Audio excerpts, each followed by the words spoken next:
Señor, muchas gracias por darnos la oportunidad de estar aquí para poder escuchar tu palabra, para poder pues aprender de ella y que podamos tomar también de ella y aplicarla a nuestra vida diaria, que podamos serte fieles, Señor, y que podamos seguirte conforme a tu voluntad, Señor, conforme a tus principios, conforme a lo que tú quieres que hagamos en nuestra vida.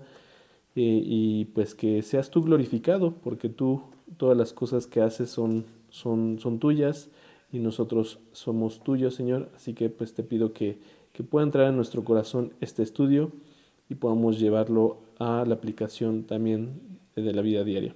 Te lo pedimos, Señor, en el nombre de Cristo Jesús. Amén. Pues entonces voy a comenzar con este estudio que se llama El beso del traidor. Voy a hacer una breve como recapitulación de lo que vimos la semana pasada. Estamos en el capítulo 26 de Mateo y vamos a ver el día de hoy el versículo 47 al 56. Pero antes de eso, pues quisiera como pues que retomamos un poco de lo que está aconteciendo. Jesús estaba ya pues listo o preparándose para poder cumplir esta misión y este objetivo de ir a la cruz con el propósito de que nosotros tuviéramos la salvación de nuestros pecados. Ese es el propósito. Jesús se lo estaba anunciando a sus discípulos constantemente y en esos últimos versículos que vimos la semana pasada, lo que estábamos viendo era que pues se va Jesús a orar aparte y está con sus discípulos y entonces Jesús les está pues pidiendo que lo acompañen, principalmente porque pues iba a presentar esta prueba que pues iba a ser una prueba muy fuerte y que dentro de la humanidad de Jesús pues también había pues un cierto temor, porque él sabía perfectamente qué es lo que iba a acontecer, qué es lo que iba a sucederle, la sangre que iba a ser derramada de su cuerpo y por lo tanto pues necesitaba fuerza para poder pues cumplir este objetivo. Estábamos viendo en los versículos pasados que él en el versículo 45 y 46 que cada vez que él oraba pues le pedía a sus discípulos que lo acompañaran estando también despiertos y orando, pero ellos pues se quedaban dormidos porque estaban cansados y no entendían a ciencia cierta qué es lo que iba a suceder y lo vamos a ver justamente más adelante. Pero vamos a ver el versículo 45 y 46 de Mateo 26. Dice, entonces vino a sus discípulos y les dijo, dormid ya y descansad, he aquí ha llegado la hora y el Hijo del Hombre es entregado en manos de pecadores. Levantaos, vamos, ved, se acerca el que me entrega. Jesús no es que él tenía el conocimiento de que esto ya iba a suceder, de que esto estaba por acontecer. No necesitaba que alguien le fuera a avisar de que justamente ya iban a perseguirlo.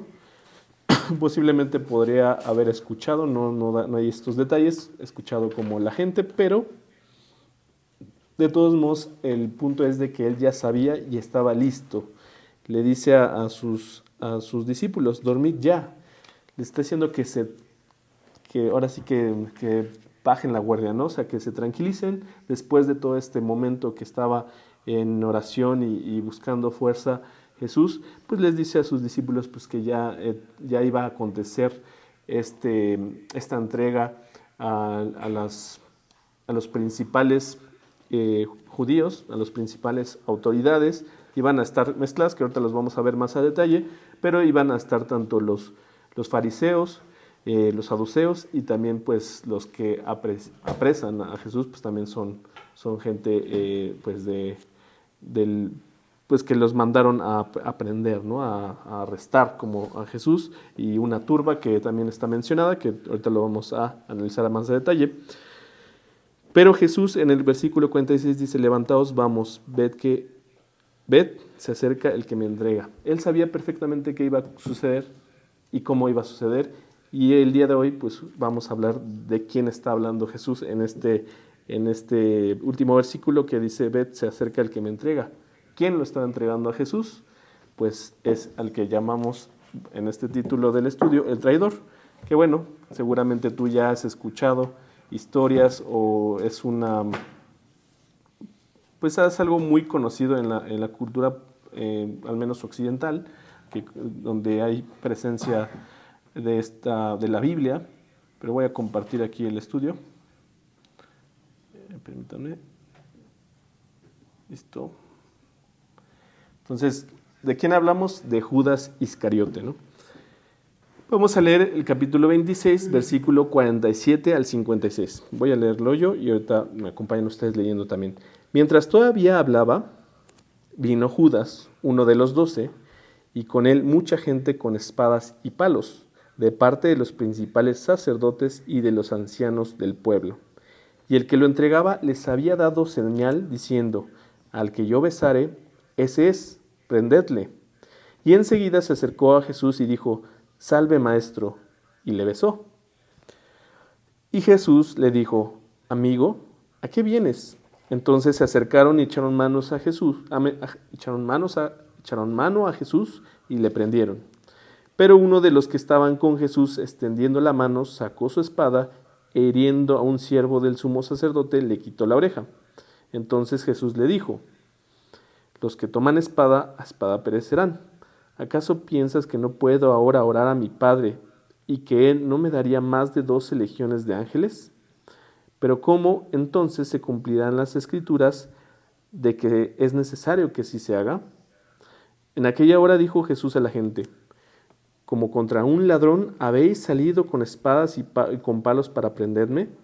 Cada día me sentaba con vosotros y enseñando en el templo, y no me prendisteis.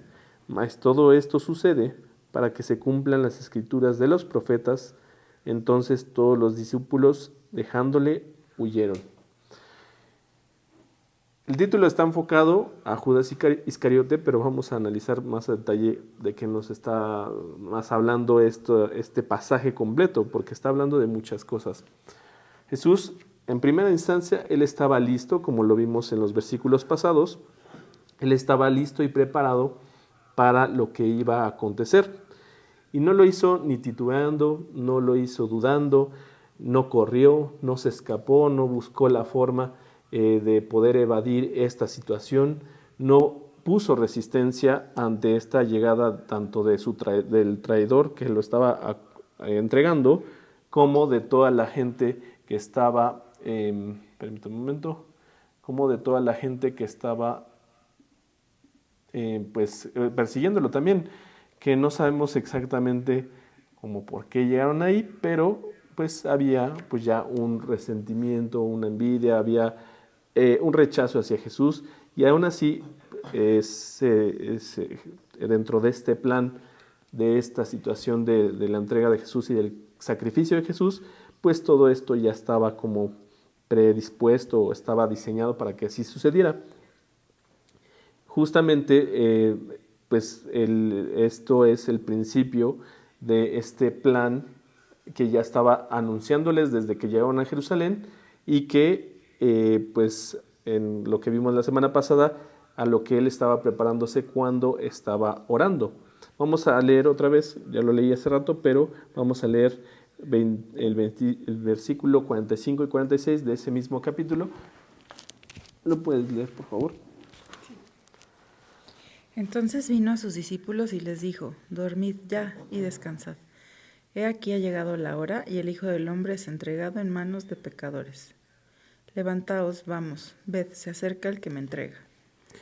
Este momento ya estaba puesto, ya sabía Jesús que iba a suceder en ese momento, no fue antes, no iba a ser después. De hecho, en otras ocasiones había esta posibilidad de quererlo tanto matar como atraparlo, ¿no? Pero no podían, porque no era el momento, que así estaba ya prediseñado mucho antes.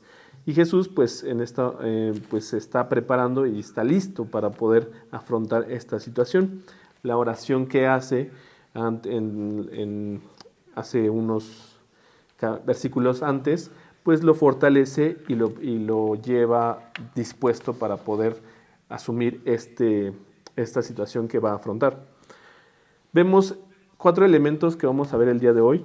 Uno es este acontecimiento en el que llega la gente a arrestar a Jesús, ¿no? Que le llamamos el asalto. Vamos a leer el versículo 47, ¿lo puedes leer, Armando, por favor? Mientras todavía hablaba, vino Judas, uno de los 12, y con él mucha gente con espadas y palos de parte de los principales sacerdotes y de los ancianos del templo. Aquí vamos a ver algo muy interesante. Mateo en este evangelio lo llama uno de los 12. Uno de los 12, y pues podríamos pensar por qué lo llama uno de los 12. Y aún es más interesante ver que también en los otros evangelios es mencionado como uno de los 12. Vamos a leer Marcos capítulo 14, versículo 10. Lo puedes leer, Miriam, por favor.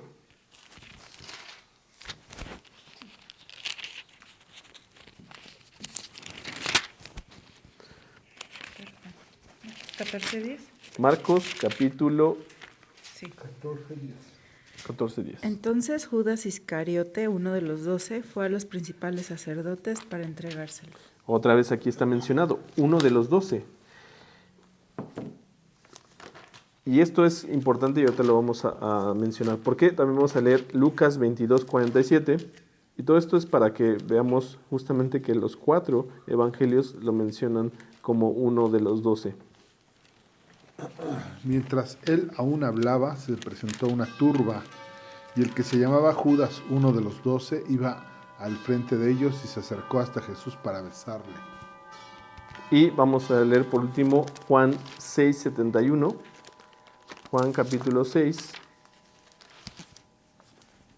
versículo 71. Hablaba de Judas Iscariote, hijo de Simón, porque este era el que le iba a entregar y era uno de los 12. Era uno de los 12. ¿Qué es lo que podemos ver en esta forma que está escrita este pasaje? Todos conocemos al Judas, ¿no? Judas Iscariote, el nombre, o bueno, no si todos, pero muchos pueden haber escuchado el nombre de Judas, y pues hasta se ocupa en la vida cotidiana de forma muy simplona y dicen, sí, el beso de Judas, ¿no? O sea, lo identifican rápidamente, o que alguien que te está traicionando, pues es un Judas, ¿no? Es el Judas de algún lado, no sé si del trabajo, o sea, en algún momento lo has escuchado, para referirte a alguien, de forma muy coloquial, de forma muy como casual, sin necesariamente saber qué sucedió y cómo sucedió.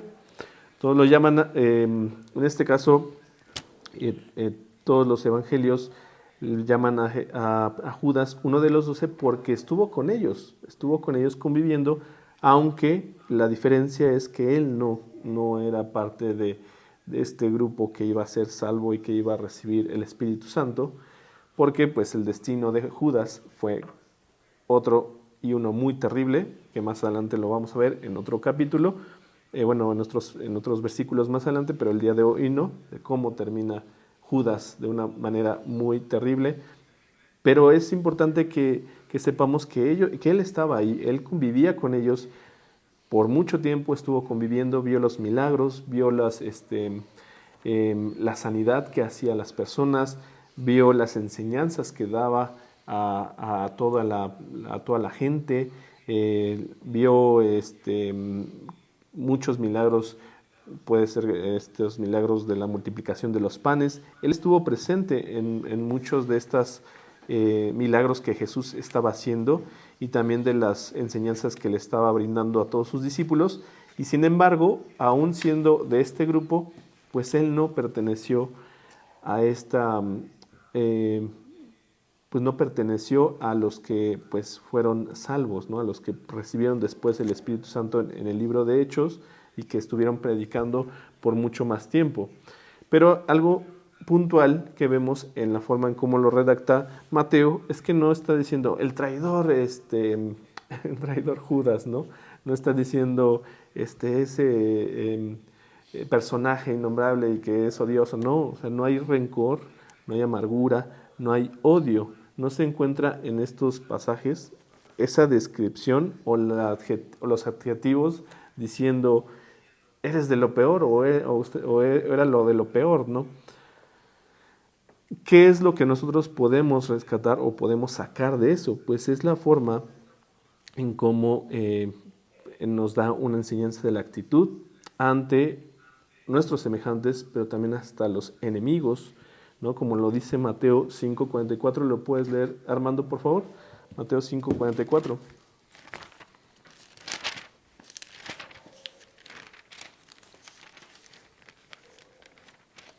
Pero yo os digo, amad a vuestros enemigos, bendecid a los que os maldicen, haced bien a los que os aborrecen, y orad por los que os ultrajan y os persiguen. Jesús puso esta enseñanza, o dio esta enseñanza en esta predicación que dio en el Sermón del Monte, al parecer, no recuerdo muy bien, pero él también lo llevó a cabo, lo puso no nada más fue una cuestión teórica, lo estaba poniendo en marcha. Lo vemos otra vez en el versículo, en el versículo 50, ¿no? Y Jesús le dijo, amigo, ¿cómo es posible si Jesús sabía que lo iba a entregar, sabía perfectamente que Judas era el que lo estaba entregando, le dice amigo, ¿no? A lo mejor si sabes cuando alguien te hace algo pues que te lastima, la realidad, lo más normal, lo más natural como seres humanos es, pues si no lo odias, pero lo rechazas, ¿no? Lo quieres apartar o tratas de ignorarlo y eso es lo de menos, ¿no? Ya lo extremo es caer en el resentimiento, en el odio, en desearle lo peor. En este caso, Jesús no muestra esta actitud con Judas, ¿no? No muestra esta actitud. Jesús quiere, y al igual que lo menciona en varios momentos, Jesús quiere salvar a la humanidad, quiere, a pesar de que somos pecadores como seres humanos, quiere salvarnos, quiere darnos una mejor vida y principalmente la vida eterna. Pero eso no significa que como parte humana estamos aceptando eso. Y es algo importante verlo como Judas, estando presente en todas las enseñanzas, hasta en este mismo trato que Jesús le dio, pues él simplemente no le importó, lo rechazó. Y bueno, también hay un plan y había una situación que así tenía que suceder, pero pues parecía que estaba cegado, ¿no? Ante las cosas de Dios. Y no nada más él, y es lo que vamos a analizar más adelante. Judas venía con mucha gente armada, incluyendo soldados romanos. Vamos a ver Juan 18:3, y pueden agarrar el micrófono nada más cuando lo hable, por favor, para que los demás escuchen. Juan 18:3.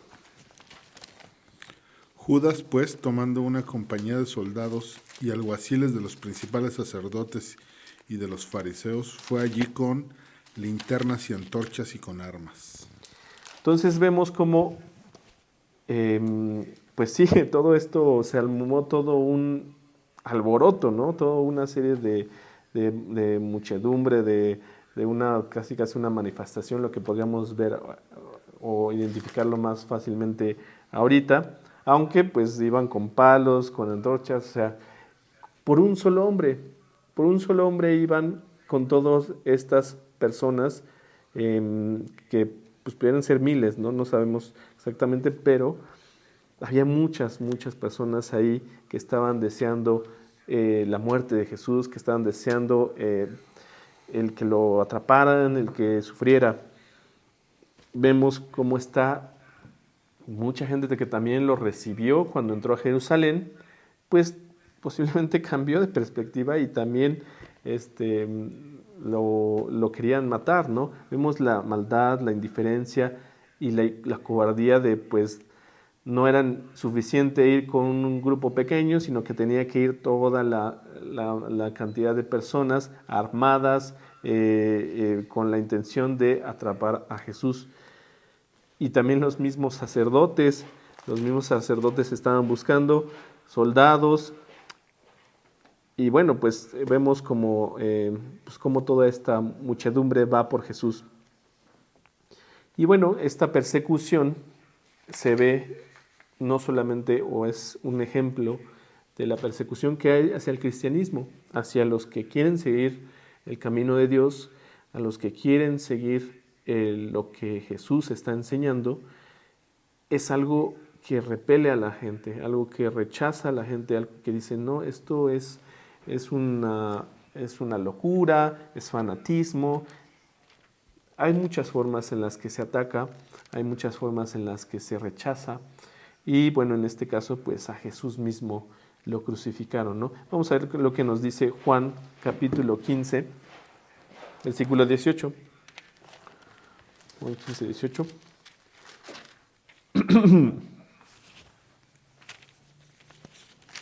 Si el mundo os aborrece, sabed que a mí me ha aborrecido antes que a vosotros. En esto mismo también vemos cómo Jesús, sabiendo que iba a ser así de perseguido, lo hace con calma, lo hace tranquilo, y vamos a ver cómo va describiéndose. Ya lo leímos, pero vamos a analizarlo poco a poco. Pero antes de eso, primera de Juan 5:19, ¿puedes leerlo, Armando, por favor? Primera de Juan, capítulo 5, versículo 19.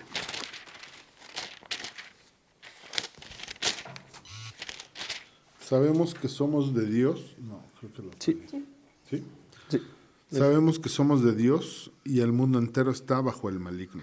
El mundo entero rechaza a Dios. El mundo entero, así como Judas fue tomado por Satanás, pues tiene control Satanás de este mundo.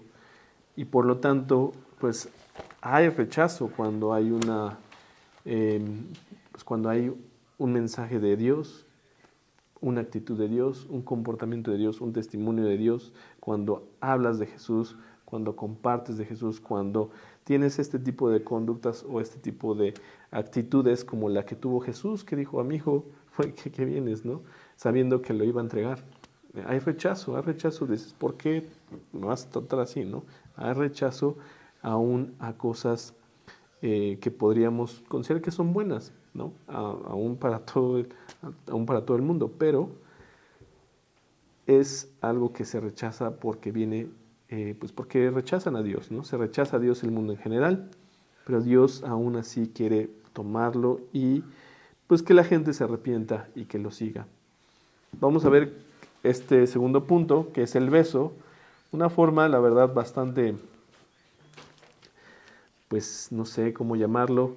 Aquí en el estudio pues vemos algunas frases, pero es pues un poco duro de ver cómo esta pues falsedad, hipocresía, ¿no?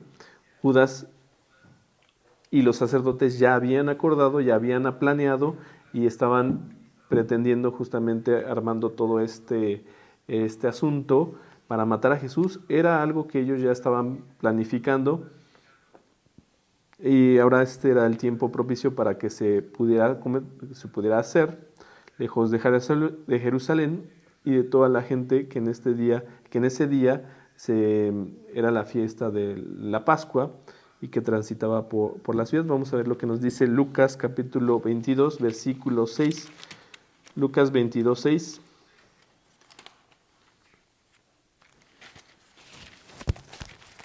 Y él se comprometió y buscaba una oportunidad para entregárselo a espaldas del pueblo.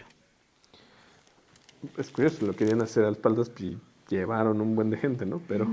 Pero ya lo había planificado Judas, o sea, no fue una cuestión de repente me dieron ganas, bueno, sino que fue todo un plan y pues terrible, ¿no? O sea, que era un plan que estaba ya diseñado o que estaban cocinando, ¿no?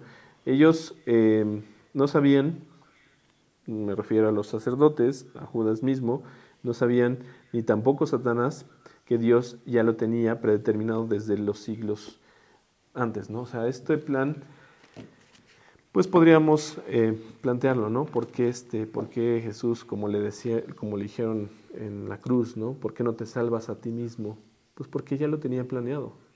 Y tanto lo tenía planeado que la actitud que toma Jesús cuando vienen esta muchedumbre de gente violenta, pues los recibe y sin defenderse, sin oposición, es más, hasta sanando a alguien, que eso me parece, no recuerdo, creo que no está aquí en pero vemos que también hasta sana a la persona que le cortan la oreja. Vamos a leer Hechos, capítulo 2, versículo 23, por favor.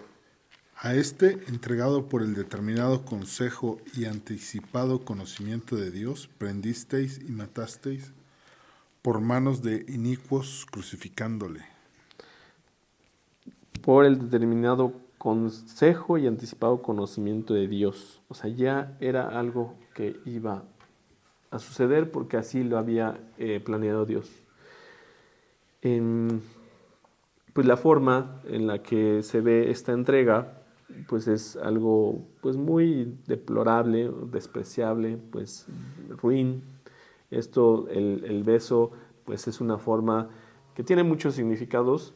En algunos casos, pues demuestra respeto, veneración, admiración hacia las personas.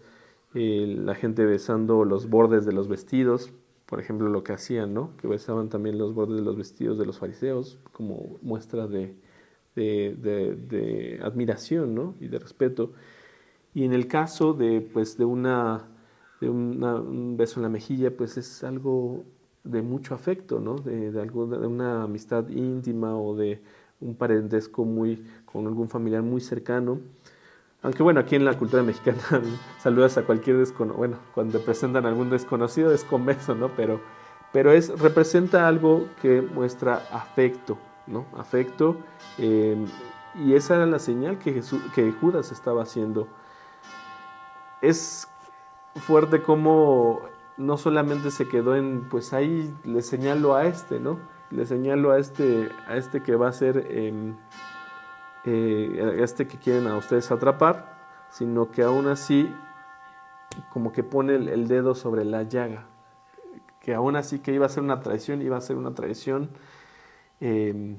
cruel, ¿no? Una traición cínica, una traición sin escrúpulos, sin pensar en las consecuencias, simplemente era como yo quiero mi beneficio.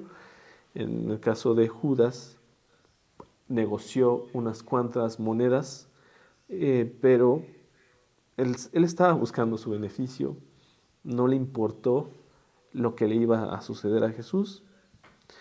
Pero bueno, también hay algo importante que mencionar, que pues también esto es obra de Satanás. Satanás toma a Judas, aunque pues seguramente todo momento fue parte de él,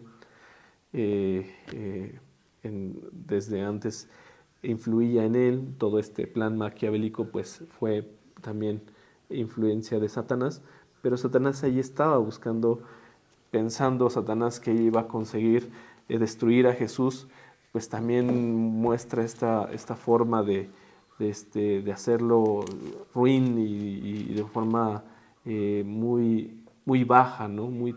Como dicen, a lo mejor estoy siendo redundante, ¿no? Pero muy traicionera, ¿no? O sea, hasta para hacer cosas malas hay niveles, como dicen.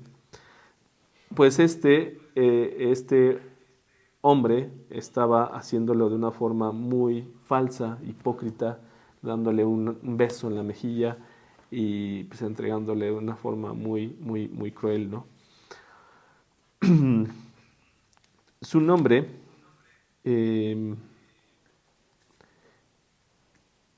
se representa, y la mayor parte de la cultura que conoce esta historia la asocias meramente con traición, ¿no?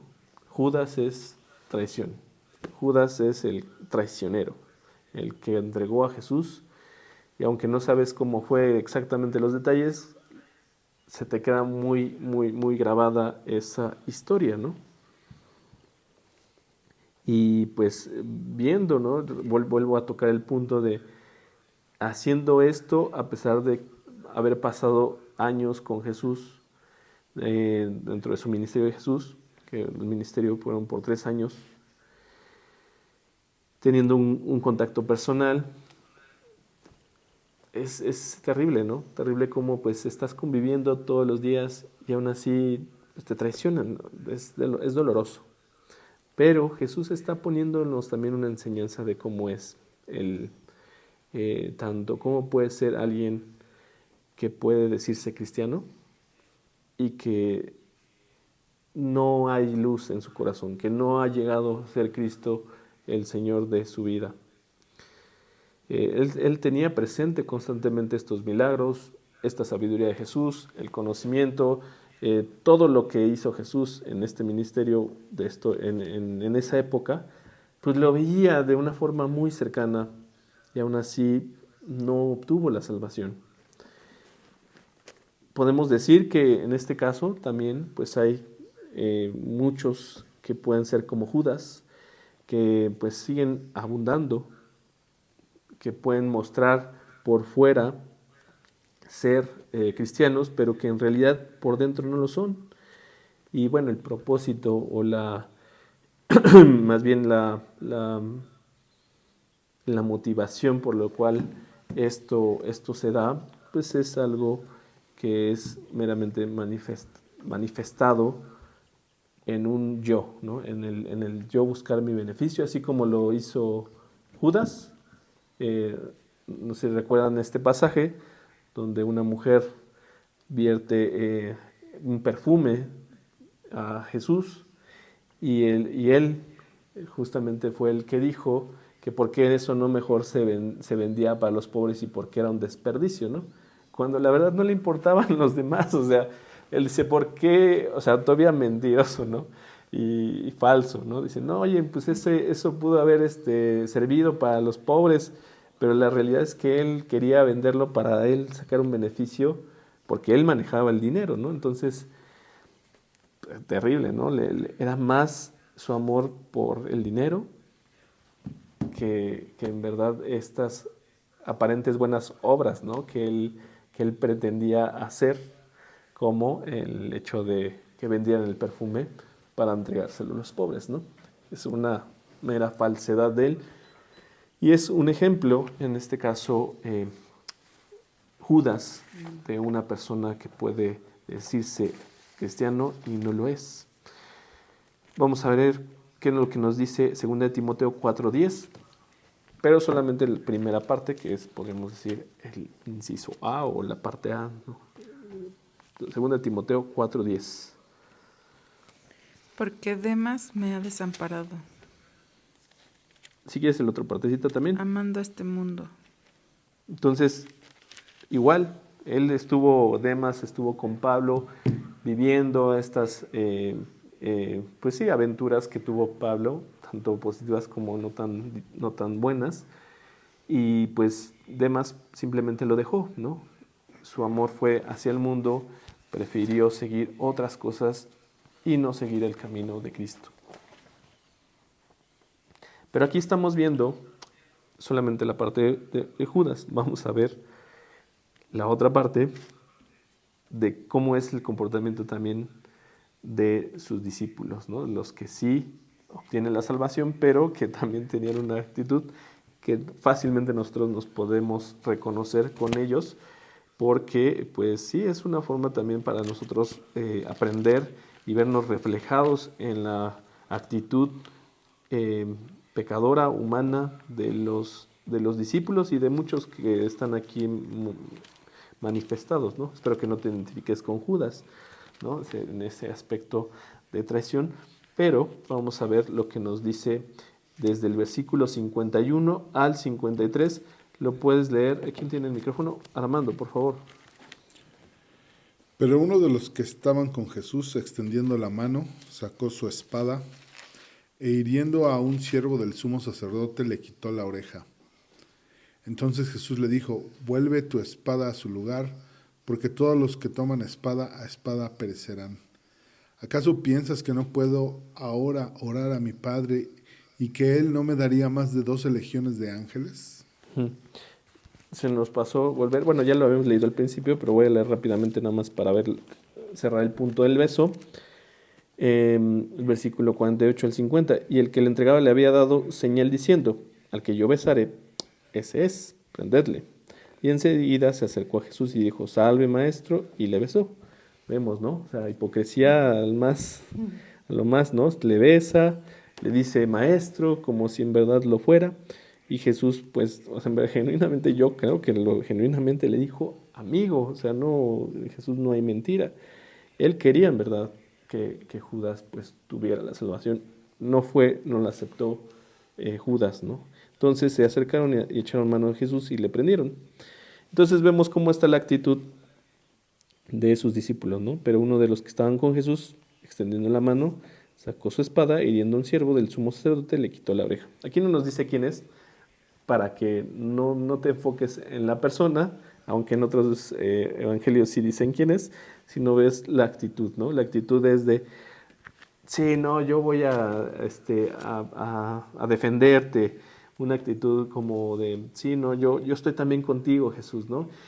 Y siempre voy a estar mostrando mis colores. Pues también lo hizo Pedro, ¿no? Bueno, ya les digo quién era Pedro, ¿no? Pedro fue el que hizo este acto y lo vimos hace unos capítulos atrás, como el mismo Pedro le decía, no, si hay que morir, yo también muero, ¿no? Yo te sigo, ¿no? Te sigo hasta donde llegues. Pero Jesús les está diciendo, les muestra una actitud completamente contraria. No se trataba de una lucha física, aparte de que tenían las de perder por ser mucho más personas contra ellos, físicamente, pues no. Pero aunque Jesús anteriormente ya se había escapado de en medio de una muchedumbre que también lo estaba buscando apedrear, entonces no se trataba de una cuestión de un pleito de a ver quién gana por la fuerza, ¿no? Sino era una cuestión espiritual lo que le estaba mostrando Dios y que Dios ya tenía la victoria asegurada. Jesús por eso les dice, vayan y tranquilos y duerman, o sea, esto ya está resuelto, esto ya es algo que tiene que suceder. Y la actitud de Jesús con esto todavía da una enseñanza, ¿no? Entonces Jesús dijo, vuelve tu espada en su lugar porque todos los que tomen espada perecerán. Y le evidencia, ¿no?, el control completo que tenía de la situación y le vuelve a decir, pues ¿qué acaso no crees que Dios, o sea, me puede dar aquí ángeles para que me defiendan? Eso sería sencillo para Dios, ¿no? Y lo vemos en el Antiguo Testamento con muchas historias, ¿no? Que hace poco en una de las joyas de antaño vimos la historia creo que fue este domingo, la de Gedeón, ¿no? Entonces que con 300 personas pues vencieron un ejército no recuerdo cuánto era la cantidad, pero era muy superior a la cantidad que llevaban de este ejército. Dios puede hacer esas cosas, Dios puede completamente vencer cualquier cosa, no hay un impedimento, pero esto era un plan específico para poder vencer, a Satanás, también la muerte, y que nosotros pudiéramos tener vida eterna. Las batallas las batallas de Dios no son carnales, sino espirituales, y no hay que tomar esta actitud como lo hizo Pedro, que yo creo que sí es como una forma, yo creo que natural dentro de nosotros querer resolverlo, ¿no? O sea, queremos buscar métodos, formas con nuestra propia fuerza. Pero aquí y en muchas otras formas, pues es ver y comprobar y creer en que Dios tiene resueltas las cosas, ¿no? Es probar más la fe y si nosotros permitimos eso, pues vamos confiando más, ¿no? A dejar que Dios sea el que resuelva las cosas y que nosotros nos enfocamos justamente también en priorizar nuestra vida espiritual, que sea algo importante, ¿no? No que sea algo complementario en tu vida. Vamos a leer 2 de Corintios, capítulo 10, versículo 4. 2 de Corintios, capítulo 10, versículo 4. Porque las armas de nuestra milicia no son carnales, sino poderosas en Dios para la destrucción de fortalezas. No es una cuestión física. Aquí le dice a este discípulo, tu espada no va, o sea, no es lo que necesitas tu espada, ¿no? No es lo que, con lo que se va a resolver. La guerra espiritual siempre, pues, se tiene que pelear espiritualmente. Y es le voy a llamar contraintuitivo, ¿no? Porque no es algo que, no estamos acostumbrados a arrodillarnos, a pedirle a Dios. Es algo que no va con nuestra naturaleza, pero es la forma en la que nosotros buscamos justamente, pues, ante ciertas situaciones eh, que no están dentro de nuestras manos, pues ponérselas a Dios, ¿no? Es ahí comprobar y decir, Dios, mira, aquí estoy, sí, dime qué hacer, sí, muéstrame qué hacer, pero primeramente tú guíame, ¿no? Guíame y Dios tiene muchas respuestas en su palabra para poder ponerlas en aplicación, ¿no? Vamos a leer Efesios 6:12. Efesios capítulo 6, versículo 12. Porque no tenemos lucha contra sangre y carne, sino contra principados, contra potestades, contra los gobernadores de las tinieblas de este siglo, contra huestes espirituales de maldad en las regiones celestes. De esto también, pues, hay que tener fe. O sea, si no crees en Dios, si no crees en el reino de los cielos, si no crees que hay estas huestes espirituales, pues estás como en medio de la batalla sin darte cuenta que en algún momento vas a recibir, si habláramos metafóricamente con una pelea entre ejércitos, física humana, pues vas a estar en medio de la batalla y te vas a morir por un arma, ¿no? En medio de estar de la batalla, vas a acabar ahí sin bando aparte, ¿no? O sea, sin tener un bando, aunque pues simplemente es la forma en la que principalmente Satanás te cega, ¿no? Pensar que no hay un mundo espiritual, pensar que no hay seres espirituales malignos que están acechando y que están buscando sabotear el plan de Dios, ¿no? Y pues a todos los que están buscándolo. Vamos a leer también Juan capítulo 18, versículo 36.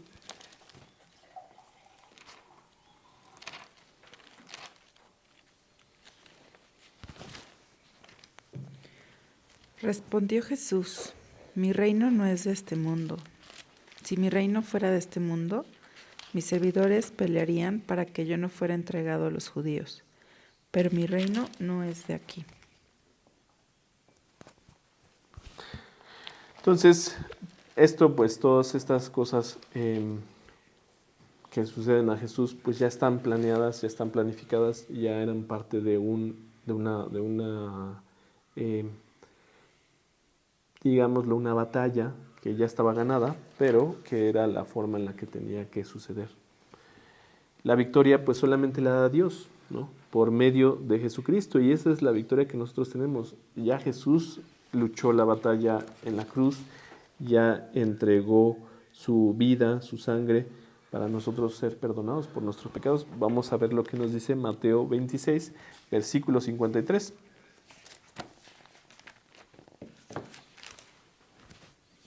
¿Acaso piensas que no puedo ahora orar a mi Padre y que Él no me daría más de 12 legiones de ángeles? La pregunta está evidenciando que dice, yo ya tengo resuelto, o sea, si fuera una cuestión de mantener mi vida, de salvar mi vida física, pues yo sería salvado por ángeles y fácilmente podría pedirlos y recibir esa ayuda, pero el plan de Jesús ya estaba trazado y era importante pues que sucediera así. También vamos a leer 1 Pedro capítulo 2, versículo 24.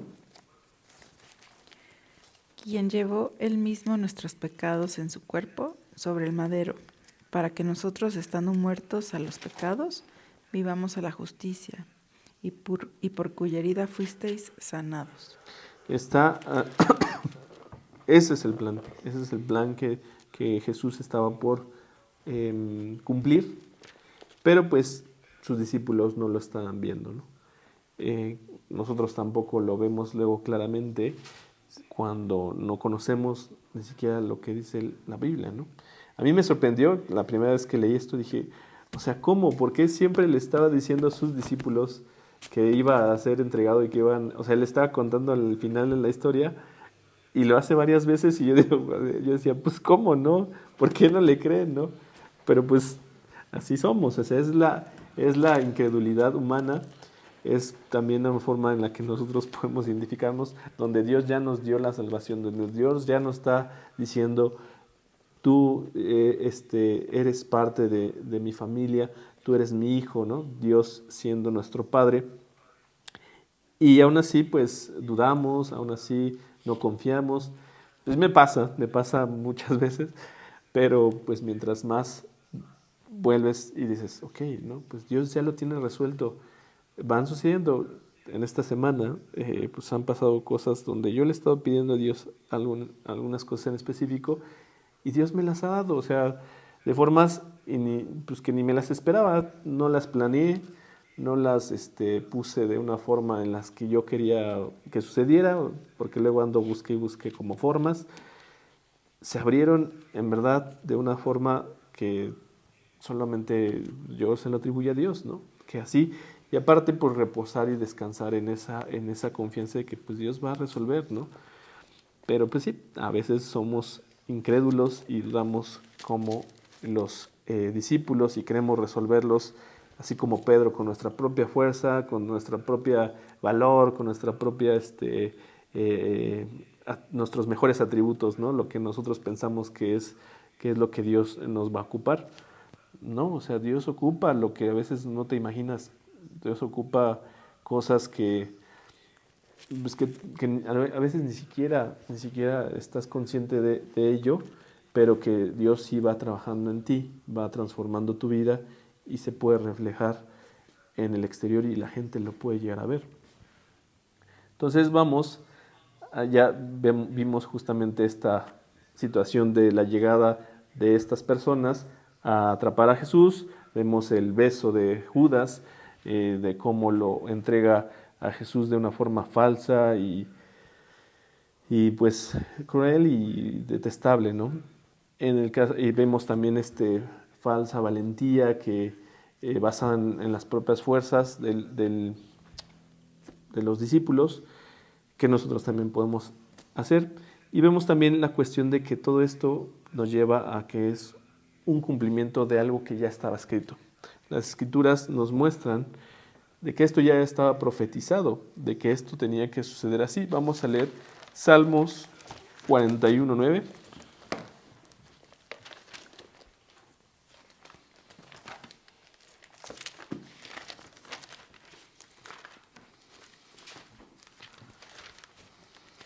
Aún el hombre de mi paz, en quien yo confiaba, el que de mi pan comía, alzó contra mí el calcañar. O sea, es esta forma de ver como pues la traición, ¿no? O sea, en alguien en el que confías, en alguien en alguien que pues está junto a ti, como lo hizo Judas estando presente por mucho tiempo con él, y aún así pues lo entrega, ¿no? Vamos a ver el 55, versículo 12 al 14. Porque no me afrentó un enemigo, lo cual habría soportado, ni se alzó contra mí el que me aborrecía, porque me hubiera ocultado de él, sino tú, hombre, al parecer íntimo mío, mi guía y mi familiar, que juntos comunicábamos dulcemente los secretos y andábamos en amistad en la casa de Dios. Estos salmos pues son, bueno, por ejemplo es una plegaria pidiendo destrucción a los enemigos traicioneros, pero nos muestran cómo también esto se cumple, ¿no? Con lo que sucede a Jesús pues de la entrega a través de una persona cercana, ¿no? Porque Judas fue cercano. Judas como lo menciono, de estos discípulos que escribieron sobre Judas, pues no lo hacen como de forma detestable, aunque su acto haya sido así, sino que ellos pues también solamente muestran el acto, ¿no? Muestran el acto sin llegar a atacarlo, juzgarlo, ponerlo en una situación mucho más pues deplorable, que de por sí ya era una posición en la que él terminó muy, muy, muy trágica y muy terrible. Jesús tenía que recordarles nuevamente que esto era necesario y lo está constantemente diciendo, como se los había comentado hace un momento, ¿no? Vamos a ver Juan 18:11. Jesús entonces dijo a Pedro: mete tu espada en la vaina, la copa que el Padre me ha dado, ¿no la he de beber? Todo esto ya era un plan que él estaba consciente, Jesús, de que esto iba a suceder así. Entonces, a mí sí me impresiona, como les repito, cuando leí estos evangelios, que dije, no entiendo por qué Jesús está constantemente diciendo, ¿no? Está constantemente anunciando y no veían. Y lo vuelvo a repetir, es nuestra incredulidad, ¿no? Es nuestra ceguera espiritual. Hay que confiar en Dios. Si Él confió en el momento más terrible, si Él estuvo dispuesto, pues nosotros también debemos de estar dispuestos. Y yo no sé, la verdad es que me pregunto a veces cómo serían las situaciones ante alguna prueba como la que vivió Jesús, o tal vez no como Jesús, sino como muchas historias que vemos de personas que tienen una fe fuerte y que entregan su vida, ¿no?, en las misiones, ante algunas pruebas muy fuertes. Y yo luego me pregunto, pues no sé si voy a reaccionar de la misma forma, ¿no? Pero la pregunta es, o la más bien, yo no debería de estarme haciendo esas preguntas, sino confiar en que Dios pues va a tener la respuesta y va a tener la solución en ese momento.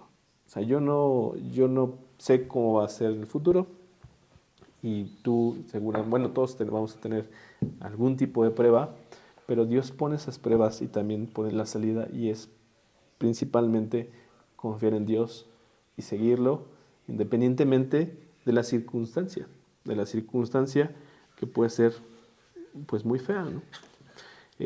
Puede ser una situación de vida o muerte, puede ser una situación de traición como lo que está mencionado aquí, puede ser una situación de un malestar constante, muchas situaciones, ¿no? Pero el punto es poner tu confianza en Dios.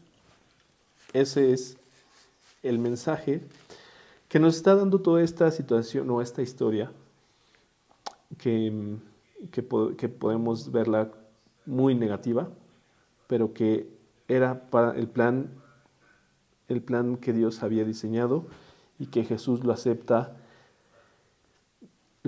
como es, y lo afronta de una forma pues admirable, la verdad, ¿no? Y sin odio, sin resentimiento, con una actitud enfrentando también la situación, que vamos a ver estos últimos dos versículos en Mateo 26, 55 y 56, que hasta Jesús hace algunas formas de preguntas como sarcasmo, en las preguntas que él hace, ¿no? ¿Quién tiene el micrófono? ¿Lo puedes leer, Miriam, por favor? En aquella hora dijo Jesús a la gente: ¿cómo contra un ladrón habéis salido con espadas y con palos para prenderme? Cada día me sentaba con vosotros enseñando en el templo y no me prendisteis. Mas todo esto sucede para que se cumplan las escrituras de los profetas. Entonces todos los discípulos, dejándole, huyeron. O sea, Jesús todavía les pregunta, pues, ¿qué les pasa, no? O sea, yo siempre he estado con ustedes y todavía vienen así como si yo fuera el peor criminal, ¿no? O sea, les evidencia de su maldad, de su perversión, hasta de su temor, ¿no? Dicen, no, es que hay que ir todos, seguramente vamos a ir muchos No vaya a suceder que se rebelan muchos y nos atacan, no lo sé, o sea, como si de veras, Jesús, ¿no? Decía, como si de veras no pudieran ustedes fácilmente atraparme cuando yo estaba con ustedes, ¿no? Jesús tiene claridad que no se trataba ni siquiera de la fuerza que tenían ellos, no se trataba de que de que fuera entregado por traición, de que fuera perseguido por los sacerdotes, sino que todo eso ya lo tenía planeado Dios. O sea, aquí lo dice en el versículo 56, todo esto sucede para que se cumplan las escrituras de los profetas. Era necesario que sucediera así, ¿no? Entonces, Jesús evidencia esta situación, ¿no? Y vemos también la actitud de los discípulos, ¿no? Los discípulos, ¿qué hacen? Se van, huyen, ¿no? Esta primera aparente valentía que muestran, pues se va esfumando cuando ven que la cosa se pone dura, ¿no? Cuando necesitaban el momento crucial, el momento en donde todo eso que dijeron de que iban a seguirlo se viera reflejado, pues se fueron. Otra forma de enseñanza y de la forma en la que nosotros podemos identificarnos, ¿no? Y hay que aclarar este punto, porque como Pedro, que es el que nos pone mucho de ejemplo a Pedro, por el Pedro, pero pues sí nos puede enseñar mucho la actitud de él, pues porque se emanecía o se enorgullecía de su amor por Dios y de su fidelidad, y él decía, yo sí voy a seguirte donde quiera que vayas, yo sí, llámame, dime que vaya contigo cuando están en la tormenta, en medio del agua. O sea, Pedro sí era aventado, ¿no? Pero fue, pues yo creo que el más humillado, ¿no? El más humillado por esta actitud, pero principalmente porque también era una parte, yo creo, para enseñar tanto a él como a nosotros, pues que no es confiar más en lo que nosotros nos podemos decir, sino confiar en el que hizo las cosas, que es Cristo. No es confiar de, sí, yo soy una persona con mucha fe. Sí, sí puedes decir toda la fe que tienes. Llega una prueba, no, pues mejor no, pues ya ni siquiera dices nada, te agachas la cabeza y te vas como los discípulos, ¿no? Que se fueron y ya mejor desaparecieron y ya no se aparecieron y Pedro hasta lo negó, ¿no? No, o sea, la confianza es ponerla en Cristo. Y aún así, también, se los adelanto, pues Dios es misericordioso y nos muestra que no importa que aunque nosotros le fallemos, que aunque nosotros podamos ser como estos discípulos, temerosos en el sentido de que, o incongruentes, ¿no? Incongruentes de que decimos, pues sí, yo voy a tal, aunque seamos incongruentes, Dios nos perdona, que Dios sabe que esas cosas van a suceder, Dios sabe que pues que es una naturaleza que tenemos, pero que busca perfeccionarnos al acercarnos más a Él, a tener una comunión más profunda con Él. Pedro tiene esta oportunidad y ya me adelanté, lo vamos a ver más adelante, pero Pedro tiene esta oportunidad de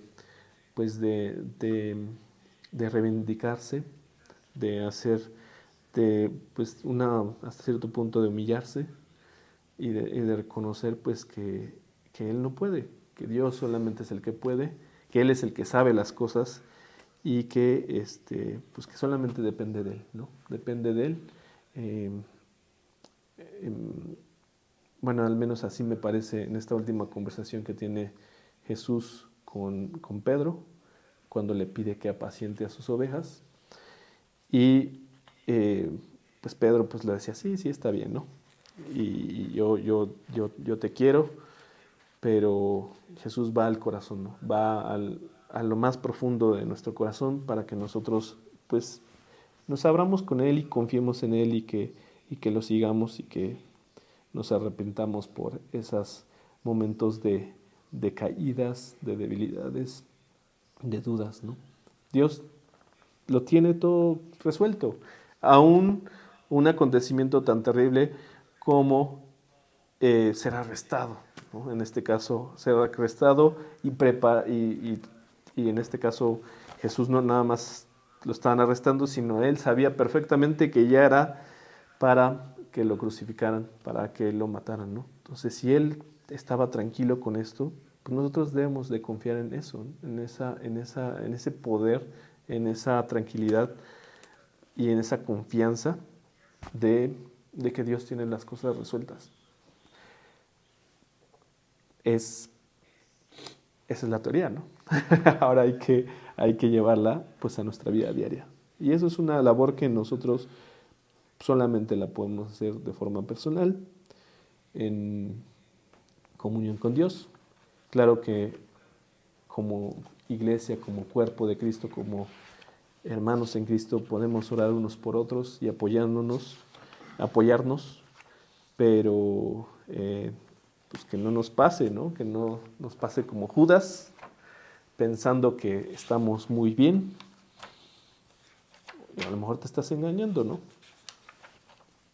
O ser como Pedro, ¿no? Igual, confiando plenamente en tu convicción y trastabillas y dudas, al igual que los otros discípulos, ¿no? No importa, Dios está ahí y Él es fiel y Él es el que puede tomarte en cualquier momento. Voy a hacer una oración para cerrar este estudio y dejarlo ahí para posteriormente las semanas que vienen, pues ya ver poco a poco este desenlace de esta historia, pues que es maravillosa, la verdad. Es maravillosa porque desde un principio, pues Jesús nos va contando el resultado, pero pues es impactante aún así, así darnos cuenta que las cosas tuvieron que pasar así. Señor, hoy vengo ante ti con todo mi corazón, con toda mi alma y pues entregándotelo, reconociendo que pues puedo ser como lo que tú has puesto aquí en esta historia, tener falsedad o dudas o simplemente no seguirte de corazón, Señor. Pero hoy te pido que tú seas el Señor de mi vida, que me des esa confianza, que puedas guiarme por los lugares donde tú quieras y que pueda afrontar también los retos, las pruebas de forma confiada, de forma segura, con fe sobre todas las cosas que suceden o que sucederán en el porvenir. Señor, perdóname por mis pecados y pues guíame a donde tú quieres llevarme. Haz tu voluntad, Señor, en la tierra como la haces en el cielo y en mi vida también hazlo. Te lo pido en el nombre de Cristo Jesús. Amén. Amén.